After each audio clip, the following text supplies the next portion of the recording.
Koalisi Indonesia Maju, pasangan calon Presiden dan Wakil Presiden tingkat Kabupaten Indramayu.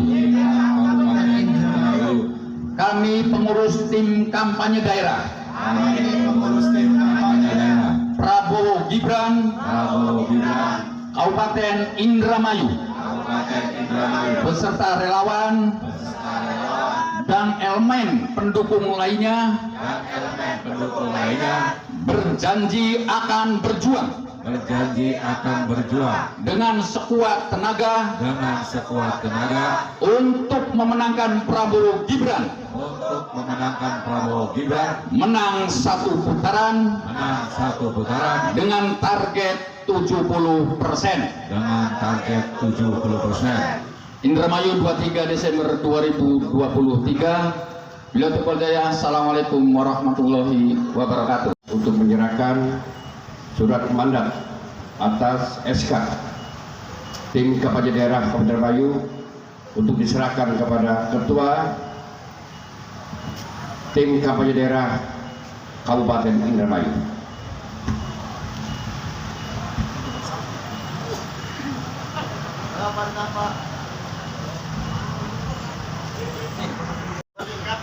Ya, pertama-tama terima kasih kepada rekan-rekan media yang turut hadir pada kesempatan ini. Hari ini tim kampanye daerah Prabowo Gibran Kabupaten Indramayu melaksanakan deklarasi kemenangan di Kabupaten Indramayu. Pada prinsipnya kami ingin menyatukan sebuah konsep strategi dalam perjuangan Prabowo Gibran. Di sini kami ditemani oleh teman-teman koalisi Indonesia Maju sepakat dalam berjuang satu frame dan satu frekuensi untuk satu langkah memenangkan Prabowo Gibran secara nasional satu putaran termasuk di Indramayu. Target suara sendiri Pak? Sebagaimana yang tadi disampaikan bahwa target kita di Indramayu 70%. Dari hasil survei sekarang, survei internal kita itu sudah masuk di angka 50,81%. Insya Allah masih ada waktu 53 hari lagi sampai hari pencoblosan. Mungkin kita bisa untuk meng-up perjuangan agar bisa tercapai di angka 70%. Berarti optimis ya di Indramayu ini suara sangat, amat sangat. Kita ini didampingi, diperjuangkan dengan modal parlemen saja sudah di angka 62%. Apalagi sekarang dengan semangat teman-teman ketua partai yang hadir non parlemen, kita menyatakan sikap sama-sama berjuang, tidak ada pembedaan, duduk sama rendah, berdiri sama tinggi, agar kelak nanti kita menang adalah menang secara besar. Untuk posko pemenangannya di mana Pak? Kalau posko pemenangan sekretnya ada di Sport Center.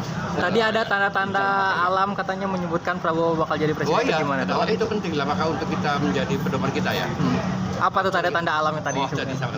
Jadi tanda alam untuk sementara ini yang memang antara kebetulan atau tidak, yang pasti tidak pernah terjadi di dalam Pilpres itu di bulan Februari. Baru kali ini Pilpres ada di bulan Februari dan bertepatan di tanggal 14. Kalau menghitung 14 dengan 2 itu jumlahnya 16, angka 1 dan 6, jumlahnya 7. Di 2024 bangsa kita memiliki tujuan untuk memilih seorang presiden. Presiden yang ke-8, Pak Prabowo sandinya 08. Jadi saya yakin, ditambah lagi kode yang kedua, di mana dalam undian Mas Gibran dapat 14, Pak Prabowo juga dapat nomor 2, bertepatan juga dengan hari pemilihan. Jadi tidak ada diragukan lagi bagi saya, makanya itu juga menjadi sebuah motivasi kita, meyakini kita, semangat kita untuk menjemput takdir baik Pak Prabowo. Tindak lanjut setelah ini apa Pak? Tindak lanjut setelah ini ya biasa, karena kita ini adalah ketua-ketua partai politik yang mungkin sudah lama berkecimpung di dalam dunia politik. Jadi sudah paham betul bagaimana untuk merebut hati masyarakat. Politik itu tidak lepas dengan dunia publik, karena yang memiliki kedaulatan adalah rakyat. Sehingga politik butuh sentuhan. rakyat harus diberikan sebuah sentuhan sebagaimana yang tadi disampaikan oleh kita, sampaikan pesan moral Pak Prabowo. Terlepas nanti ketika masyarakat ada yang bertanya visi misi, ya kita sampaikan visi misi. Tapi pertama adalah sentuhan batin yang lebih utama. Pemimpin publik yang dibutuhkan adalah modal dasarnya 4. Bukan persoalan pintar, bukan persoalan cerdas. Yang pertama adalah peka. Karena yang dihadapi oleh rakyat.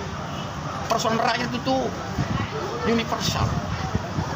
Yang kedua, baru pintar. Pintar itu nomor 2. Yang pertama peka, harus memiliki kepekaan sosial yang kuat karena dihadapi rakyat. Yang kedua yaitu pintar. Yang ketiga pengalaman. Yang keempat membangun kerjasama yang baik semua stakeholder yang ada. Jangan bahwa saya seorang pemimpin terus pegang kita, mohon maaf, amburadul.